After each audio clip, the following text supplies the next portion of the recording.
Hello दोस्तों, कैसे हैं आप लोग। मैं हूं आपका दोस्त ब्रह्मदत्त।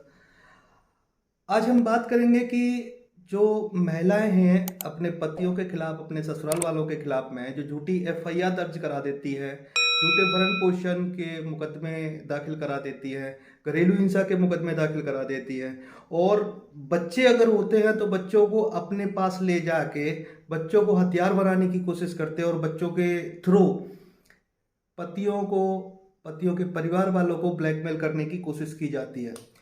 तो इसी के संबंध में आज हम वीडियो बनाएंगे कि आपके खिलाफ में यदि कोई इस तरीके का कोई आदेश हो जाता है, चाहे वो इंटर मेंटेनेंस हो, चाहे बच्चों की कस्टडी का हो, चाहे वो डाइवोर्स का केस हो या 498 का केस हो, तो उसको हम कैसे खारिज करा सकते हैं। देखो, मेरे चैनल पर जो भी मैं जानकारियां देता हूं आपको, वो अपने व्यक्तिगत अनुभव के आधार पर देता हूं, और माता रानी बगलामुखी की ऐसी कृपा रही है कि आज दिन तक हम कभी कोई डिफीट नहीं खाए हैं।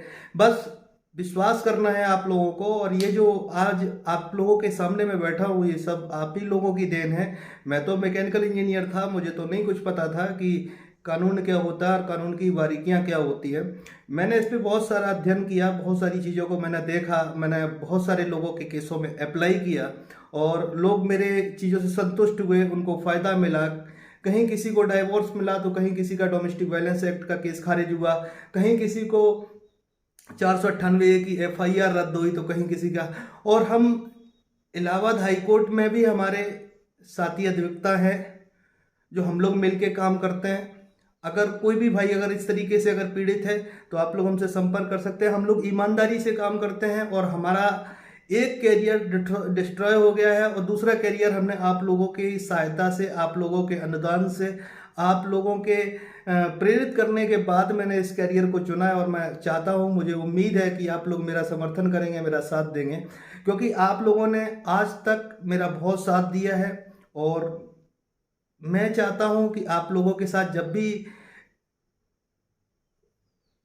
कोऑर्डिनेट करूं तो ईमानदारी के साथ आपके केस को देखूं, आपकी चीज़ों को देखूं, और कोशिश हमेशा हमारी ये रही है कि आपको किसी तरीके से बचाया जाए।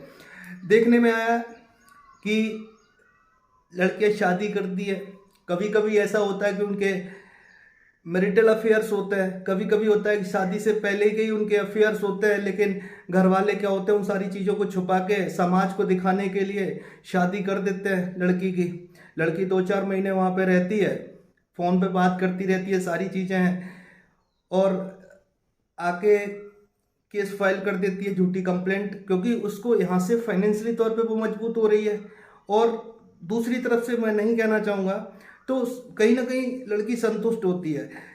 दूसरी चीज़ ये है कि एक्स्ट्रा मैरिटल अफेयर्स, शादी के बाद के अफेयर्स जो होते हैं, तो उसमें क्या है, उसकी शादी तो हो जाती है लेकिन पति के साथ नहीं रहना है, तो मायके में आके झूठे आरोप लगा दिए। मैं हर महिला के लिए नहीं बोल रहा हूँ, बहुत सारी महिलाएं हैं जो वास्तव में पीड़ित भी हैं, लेकिन कुछ महिलाएं हैं जो ज़्यादातर कानून का मिसयूज कर रही हैं, और उनको ये लग रहा है कि हम पति से डाइवोर्स के नाम पर परमानेंट एलिमनी ले लेंगे, एक तरफ से फाइनेंशियली तौर पे मजबूत हो जाएंगे, फिर दूसरी जगह अगर कहीं शादी करके जाएंगे तो वहाँ पे निभा पाएंगे, नहीं निभा पाएंगे तो वहाँ पे भी एक मौका मिलेगा, नहीं तो फिर अपना जो अफेयर्स था उसके साथ में जाने का एक मौका मिल जाएगा। तो फाइनेंशियली तौर पे स्ट्रांग होने के लिए ये झूठे केसों का सहारा लेते हैं, क्योंकि इनको पता है कि और कोई ऐसा रास्ता नहीं है कि जिससे कि इनकी पैसे की भरपाई हो सके।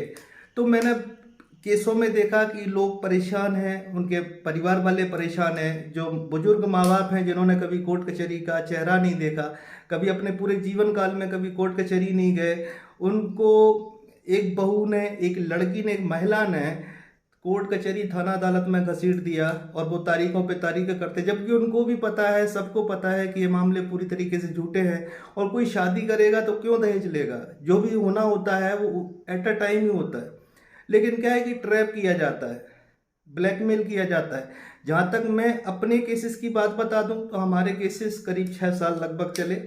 हमारी पत्नी मेरे घर पे भी आती है, मेरे ससुराल वाले हैं, सारे लोग आते हैं। हमारी पत्नी अभी 3 दिन पहले आई, वो भी पैर वैर छू के गई, यहाँ पे रोज बातचीत करती है, सारी चीज़ें हैं। क्योंकि हमारी जो लड़ाई थी ना वो इस तरीके की थी, इतनी दुश्मनी हो गई थी कि मैंने उनको पूरी तरीके से डिस्ट्रॉय कर दिया था। लेकिन हुआ क्या कि चीज़ें सुलझ रही है तो हमने सुलझाने की कोशिश की। क्योंकि ये जो दूसरी शादी का होता है, मैं आपको बताऊं कि पहली शादी में लड़ शादी होती है, लेकिन दूसरी शादी में लड़का लड़की बन जाता है और लड़की लड़का बन जाती है। क्योंकि मैंने ये चीज़ मैं इसलिए बोल रहा हूँ क्योंकि ये चीज़ मैंने देखी है कि जिन जिन लोगों ने दूसरी शादी की है, जैसे सपोज आपने तलाक ले लिया, आपने अपनी वाइफ को 10 लाख रुपए परमानेंट एलिमनी दे दिया, आपने सोचा कि जल्दी निपटा दें, केस खत्म करें और आओ तलाक लेके विपदा खत्म करते हैं। जैसे ही आपने ये सारी चीज़ें की, उसके बाद में आपने दूसरी शादी की, जाहिर सी बात करेंगे, शादी की, वो आई, उसको पता चला, क्योंकि वो लोग देखते हैं कि भाई आपका तलाक हुआ या नहीं हुआ। उन्होंने तलाक में देख लिया कि हाँ आपका तलाक हो चुका है, किस मैटर में हुआ, कैसे क्या, सारी तथ्य उसमें लिखे होते हैं। ये सारी चीज़ें होने के बाद क्या होता है कि दूसरी जो लड़की होती है ना, जिससे हम दूसरी शादी करते हैं, वो क्या करती है, अगर 10 लाख इसको मिले हैं तो 20 लाख मेरे को भी मिलेंगे, तो वो भी ड्रामा स्टार्ट कर देती है। तो फाइनेंशियल तौर पे मजबूत करने के लिए सारे केसेस लगाए जाते हैं। और दूसरी चीज़ ये है कि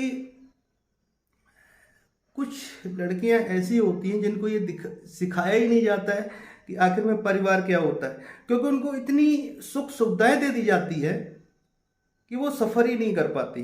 तो इसलिए ये झूठे मुकदमे लगाए जाते हैं, इसमें ट्रैप किए जाते हैं लोग, इसमें परिवार वालों को फंसाया जाता है। और सबसे ज़्यादा ये है कि ज़्यादा से ज़्यादा जो परिवार वाले हैं उनको फंसाया जाता है, दूर दराज के रिश्तेदार फंसाए जाते हैं, ताकि कि ज़्यादा से ज़्यादा प्रेशर डेवलप हो। तो इस प्रेशर को डेवलप करने के लिए, क्योंकि जितना ज़्यादा लोगों को फंसाएंगे, जितना ज़्यादा प्रेशर डेवलप होगा, उतनी जल्दी चीज़ें मनवाई जा सकती है। लेकिन होता क्या है, और एक चीज़ और इनके दिमाग में रहती है, घटना हो रही है ससुराल में, रह रही है ससुराल में और केस लगा रहे हैं मायके से। क्योंकि इनके सबसे बड़ी चीज़, इनके दिमाग में ये चीज़ होती है कि भाई ये आएंगे, परेशान होंगे, पूरी फैमिली को लेके आएंगे, तो ये पूरी तरीके से मेंटली तौर पे डिस्ट्रॉय करने के लिए सारी चीज़ें होती है। तो ऐसे अगर आपके खिलाफ में अगर केस अगर कोई फाइल होते हैं और आपको परेशान किया जाता है और आपको लगता है, और मैं आपको एक चीज़ और क्लियर करके बता दूं, एक चीज़ मैं आपको और क्लियर करके बता दूं, क्योंकि लड़के की तरफ से कोई भी केस ईमानदारी से नहीं लड़ना चाहता है। क्योंकि लड़की के माँ बाप लड़की बहुत अच्छी तरीके से जानती है, उनके पास पैसा नहीं होता है, या होता भी है तो वो खर्च नहीं करना चाहते। उनको पता है कि महिला कानून जो है वो महिलाओं की तरफ झुके हुए हैं। सिस्टम, हर कोई ये चाहता है कि किसी तरीके से महिला को रिलीफ मिले, क्योंकि आज की डेट में जो महिलाएं हैं वो भी पीड़ित ही नजर आती हैं। क्योंकि हमारे देश में आज की राष्ट्रपति है वो भी देखो महिला है, बड़े बड़े पदों पे बैठी हैं, जजेज पदों पे बैठी हैं, हाई कोर्ट पदों पे बैठी हैं, सुप्रीम कोर्ट में बैठी है, लेकिन फिर भी आज की डेट में महिलाओं को पीड़ित देखा जाता है। लेकिन ऐसा नहीं है। लेकिन बात की जाती है इक्वलिटी की, बराबरी की बात की जाती है। जब कोई हक की बात आती है तो फिर बराबरी की बात आ जाती है। अब बराबरी की बात कहाँ से आ गई? अब पति से आपने शादी कर ली, अब उसकी संपत्ति आपकी आधी हो गई, आपकी तनख्वाह आधी हो गई, घर आपका आधा हो गया। तो इस तरीके की जो मानसिकता है वो लड़की के दिमाग में बहुत पहले ही डाल दी जाती है। तो इसलिए क्या होता है कि चीज़ें जो बनने वाली होती हैं वो चीज़ें नहीं बन पाती हैं। जबकि सच्चाई ये ऐसा नहीं होता है। पति के मरने के बाद ही उसकी संपत्ति उसके नाम आ सकती है, अगर ठीक ठाक से रहे तो। अगर उस पर भी किसी ने अगर ऑब्जेक्शन फाइल कर दिया तो वो भी नहीं मिलने वाली इतनी आसानी से। सारी लीगल चीज़ें हैं, क्योंकि कानून में नेगेटिविटी है तो पॉजिटिविटी है, पॉजिटिविटी के साथ में हमेशा नेगेटिविटी चलती है। जैसा कि मैंने अब तक अध्ययन किया इन मामलों में, चाहे मेंटेनेंस CRPC 125 का केस हो, चाहे डोमेस्टिक वायलेंस का केस हो, चाहे डाइवोर्स का केस हो, सब में एक निगेटिविटी छुपी हुई है। अगर आप समझेंगे तो आपको बेनिफिट मिलेगा। तो अगर आपके सामने अगर इस तरीके की अगर कोई स्थिति पैदा होती है, अगर आपके खिलाफ में कोई केस फाइल हो जाता है, या 498A में अगर आपका कोई परिवाद कंप्लेंट फाइल हो जाता है, तो उसको कैसे क्वेश्चनिंग में ले जाना है, क्या करना है, किस तरीके से चीज़ों को पकड़ना है, किस तरीके से डोमेस्टिक वायलेंस एक्ट में अगर कोई इंटरिम आदेश या फाइनल आदेश हो जाता है, लड़की जबरदस्ती आपके घर में आके रहने लगती है, तो आपको क्या चीज़ें करनी चाहिए, इन सब चीज़ों को लेके अगर आप कानूनी तौर पे अगर चीज़ों को करेंगे, तो मैं अपने पिछले वीडियो में सब कुछ बता चुका हूँ। अगर आपको ड्राफ्टिंग की ज़रूरत है, आप चाहते हैं कि मेरे से ड्राफ्टिंग करवाएं, हम आपको व्हाट्सएप पे भेजेंगे, आप मोहर लगवाना आप कोर्ट में दाखिल कर सकते हैं। क्योंकि हमारी जो लड़ाई है, हमने बहुत मेहनत की है आप लोगों के सहयोग से, हमारे अधिवक्ता भाइयों के सहयोग से, और आप लोगों की वजह से जब हमारा घर चल रहा है, तो मेरी नैतिक जिम्मेदारी बनती है कि आप लोगों को बचाया जाए। और इस वीडियो को ज़्यादा से ज़्यादा शेयर करें। अगर मेरी बात आपको सही लगी हो तो अपना कमेंट बॉक्स में ज़रूर बताएं, ताकि कि आप लोग जो कमेंट करते हैं, आप लोग जो हमें प्रेरित करते हैं, उससे हमारा हौसला अफजाई होता है। और मैं चाहता हूं कि आप लोगों का आशीर्वाद, आप लोगों का प्रेम ऐसे ही बना रहे। और अगर आपको मेरी किसी सहायता की आवश्यकता है तो आप लोग संपर्क कर सकते हैं। ईमानदारी के साथ मैं कोशिश करूंगा, 90% मैं कोशिश करूंगा, क्योंकि मैं गारंटी नहीं ले सकता। डॉक्टर और वकील कभी इनसे कभी बात नहीं छुपानी चाहिए। और कोई भी डॉक्टर, कोई भी वकील 100% गारंटी नहीं लेता, लेकिन हाँ, हम जितनी कोशिश कर सकते हैं आपके लिए बेहतर करेंगे और आपके परिवार को बचाने के लिए, क्योंकि ये मेरे जीवन का मकसद भी है और ये मेरी बहुत बड़ी एक मुहिम भी है। और मैं चाहता हूँ आप लोग हमारा सपोर्ट करें, हमारा आर्थिक सपोर्ट करें, और हम आपके लिए आपका कानूनी सपोर्ट करेंगे। और जब तक चलेगा ये कैरियर, तब तक आप लोगों का सपोर्ट करते रहेंगे। धन्यवाद।